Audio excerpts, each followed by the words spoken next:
Oh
दूर दूरान्तर हईते समागत गौर अनुगत भक्त प्राण साधु गुरु वैष्णव वैष्णवी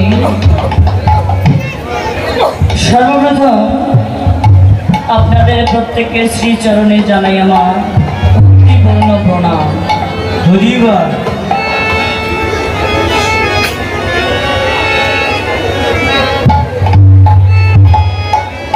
इतिपूर्वे जे लीला स्मरणे छिलेन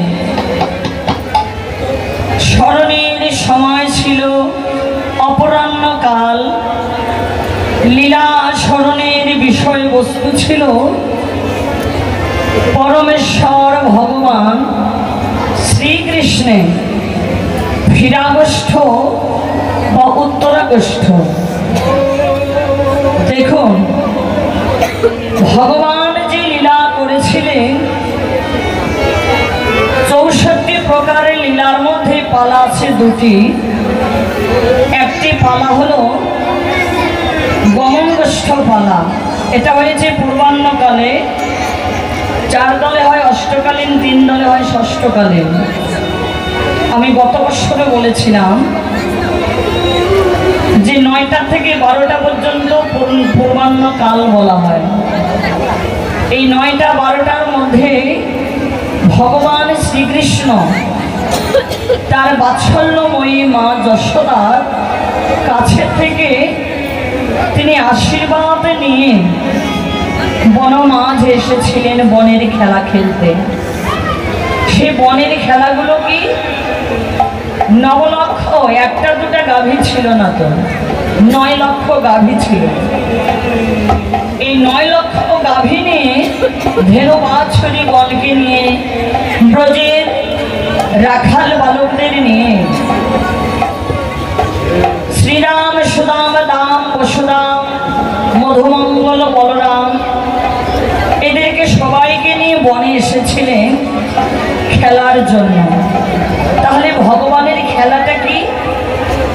হরিনামে কৃষ্ণ নামের খেলা। তো আমাদেরও তো খেলা আছে রে বাবা। আমাদের খেলাটা কি? আমাদেরও হরিনাম কৃষ্ণ নামের খেলা। কিন্তু আমরা হরিনামে কৃষ্ণ নামের খেলা খেলছি না। আমরা কোন খেলা খেলছি? মায়ার খেলা, রঙ্গ রসের খেলা। একদিন সবার জীবনে, প্রত্যেকের জীবনে এই ফেরাগোষ্ঠটা আসবে। যেমন গমনগোষ্ঠ, আমরাও কিন্তু গোষ্ঠ গোচারণে এসেছি। পৃথিবীটা গোচারণ ভূমি। আমরা 9 লক্ষ ধেনু বাছুরি নিয়ে আমরাও এসেছি বনে, অর্থাৎ এই পৃথিবীতে খেলার জন্য। আমাদের এই পালাটির নাম হলো আশার পালা। ভগবান শ্রীকৃষ্ণ গোষ্ঠ থেকে যখন মায়ের ঘরে ফিরে যান, ঠিক সময়টা ছিল সন্ধ্যা সময়, সন্ধ্যাকাল। ফিরে যাওয়ার, ভগবানের ফিরে যাওয়ার, ঘরে ফেরার সময়টা হলো সন্ধ্যাকাল। আর আমাদের জীবনে কোনো সন্ধ্যা নেই, নেই সকাল, নেই দুপুর, নেই বিকাল, নেই রাত্রি। কখন যে কার সময় হয়ে যাবে, কখন যে কে কার আগে চলে যাবে, আসার কথাটা কিন্তু বলা যায়, কিন্তু যাওয়ার কথাটা কেউ বলতে পারে না। কখন কে চলে যাবে কেউ বলতে পারে না। এই ফেরতগ্রস্ত পালাটি শ্রবণ করেছেন। এবার লীলা স্মরণের সময় হলো সায়ংকাল। সায়ংকালে লীলা স্মরণে কি ভগবান শ্রীকৃষ্ণের রূপ বর্ণনা, রূপ অনুরাগ সঙ্গে রূপ অভিশাপ। এই রূপ বর্ণনা যাহা দেখিনি নয়নে তাহা ভজিব বা কেমনে। না, একজন মানুষকে না দেখলে তো ভালোবাসা যায় না, যায় আগে দেখতে হয়। না দেখলে তাকে ভালোবাসাও যায় না, তাকে কাছে টেনে আনাও যায় না। যাবে আগে তো তার রূপটা দেখতে হয়। তো দেখেছেন নবদ্বীপ ধামে একজন নাগরী বিষ্ণুপ্রিয়া, যার নাম। এই বিষ্ণুপ্রিয়াই সর্বপ্রথম আমার ভগবানের রূপ দর্শন করেছিলেন। তো সময়টা অতি সুবর্ণ সময়। আসলে সবার ভাগ্যে তো ভগবানের রূপ দর্শন হয় না। তো আজকে সেই রূপের পালাটি এই হতভাগার ভাগ্যে পড়েছে। ছিল ফেরতগ্রস্ত পালা, কিন্তু ওরা কীর্তনে যাবে তো এই জন্যই পরিবর্তন করা হয়েছে। তো যাই হোক, লীলা আস্বাদনকারীকে আমাদের শ্রীমান গৌরাঙ্গ মহাপ্রভু। আস্বাদনটা কেমন বাবা? সারাটা দিন চিনি বাতাসা ফলমূল দিয়ে থাকবেন বিগ্রহের সম্মুখে। ওখানে পিঁপড়া লাগবে, ছোট ছোট পিঁপড়া, কত পোকামাকড় এসে প্রসাদটা গ্রহণ করেন। কিন্তু কোনোদিনও কেউ দেখেনি যে ভগবান প্রসাদ নিয়েছে। আমরা বলি যে আস্বাদন, নিজে আগে রন্ধন করে আগে নিজে সেবা করতে হয়, যে দেখি তো লবণ হয়েছে কিনা। লবণ যেমন না হলে বেস্বাদ হয়ে যায়, ঠিক তেমনই এই রাধা গোবিন্দের নিত্যলীলাটাই তাই। তরি তরকারির মধ্যে কিন্তু লবণ যখন রান্না করবেন, লবণ একটু কম হলে, একটু ঝাল কম হলে বেস্বাদ হয়ে যায়, ভালো লাগে না।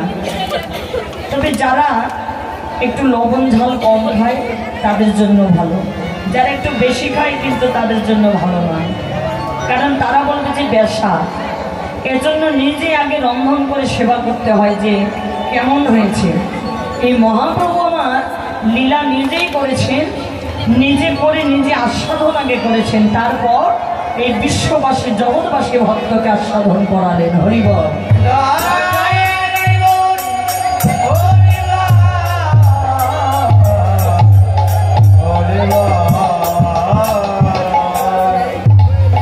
লীলা স্মরণে আমার ভাষায়, কথায়, ব্যাখ্যায়, বিশ্লেষণে, সুরে, তালে হয়তো বা অনেক ভুল ত্রুটি হয়ে যেতে পারে।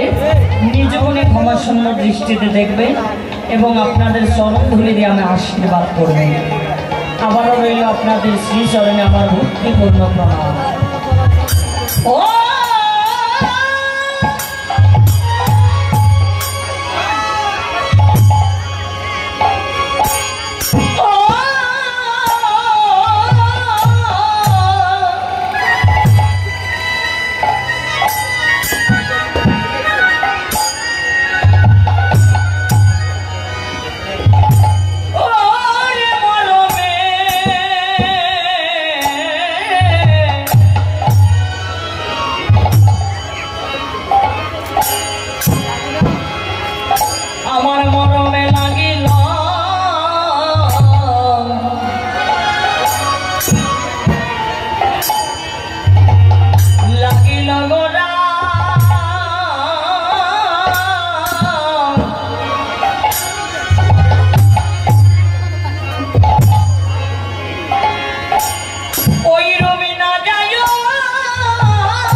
লাগিল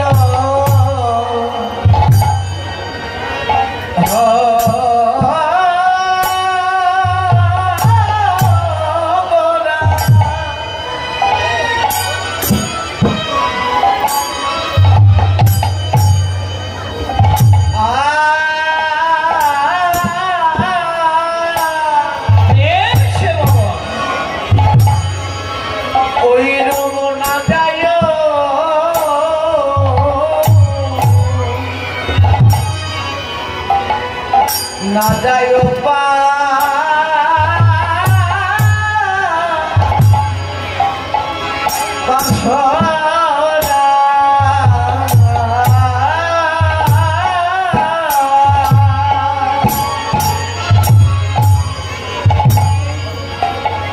নয়ন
ওই রূপ লাগিয়াছে